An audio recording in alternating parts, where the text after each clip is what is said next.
Last year, the Madden franchise launched a Hail Mary into the end zone, and it paid off.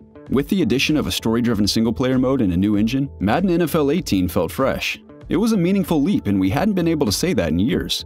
This year, Madden NFL 19 is all about enhancing its game. You don't see any new groundbreaking innovations, there are no new modes, and this is now year 2 with the Frostbite engine. EA Sports has fallen back into their old ways of making more gradual changes with their beloved NFL game. It sounds tiring and disappointing.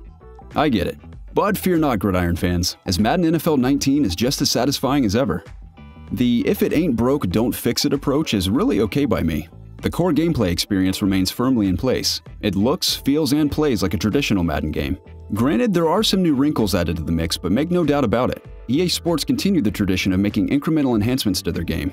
Sure, you'll see some new running mechanics, TD celebrations, and receiving animations. Madden Ultimate Team and Franchise Mode both gain a few new features. Of course, there's a fat new soundtrack and some graphical updates as well. Yet at the end of the day, there's no major overhaul to that core Madden experience, and that's just fine.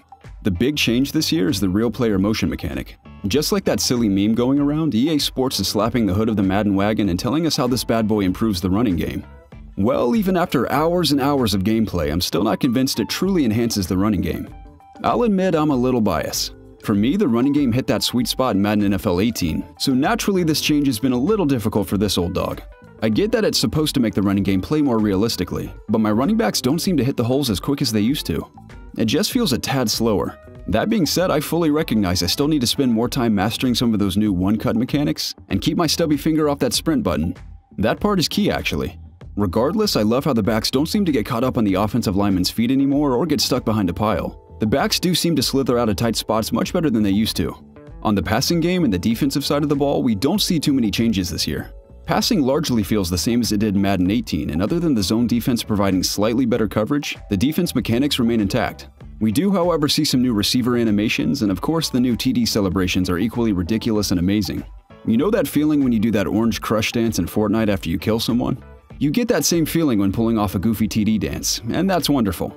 Another new addition I like this year is the fact that the QB mannerisms are now more noticeable than ever. I immediately noticed it when Russell Wilson moved at the line. It's spot on. Likewise, we see QBs like Drew Brees lick his fingers and adjust his helmet just like he does in real life. All those quirky little things QBs do in the NFL is a part of Madden 19, and that's cool. It's always those subtleties that make the experience feel more authentic. As usual, I have a love-hate relationship with MUT. It remains as addictive as ever, which is fantastic, but yet again it does feel a bit grindy after a while. It's usually only a matter of time before I get fed up trying to make my way through 5 million challenges. There inevitably comes a point where I drop some cash into that damn mode just so I can get the next great elite player.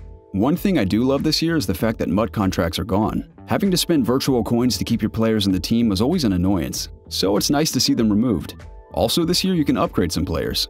A nice inclusion indeed, but the cost of upgrading your player after a certain point skyrockets. For instance, ranking up Bobby Wagner from a 68 to a 78 didn't cost me much more than 20 trading points, but advancing him from a 78 to an 80 would have cost me 40 points. Training points aren't exactly easy to come by either. Despite some of my smaller beefs, EA Sports does a wonderful job supporting MUT all year long, so something that annoys me today may be rectified tomorrow. Franchise Mode received some tweaks again this year, and this time the dev team honed in on skill attributes.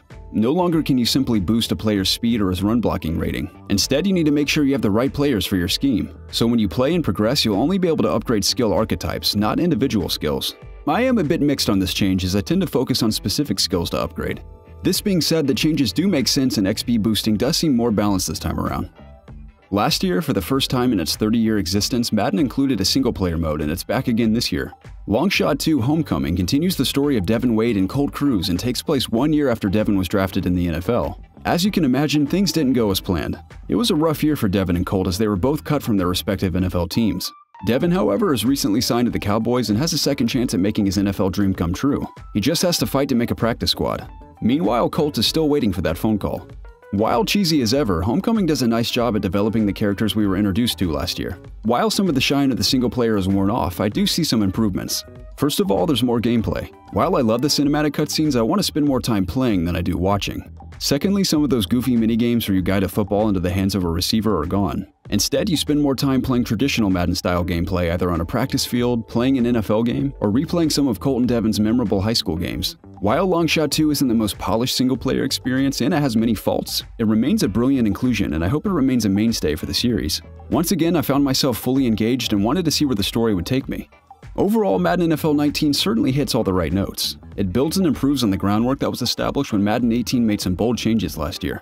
We are back to EA Sports making more small, incremental changes to their franchise, but this isn't necessarily a bad thing, as Madden NFL 19 remains an authentic and satisfying football simulation experience.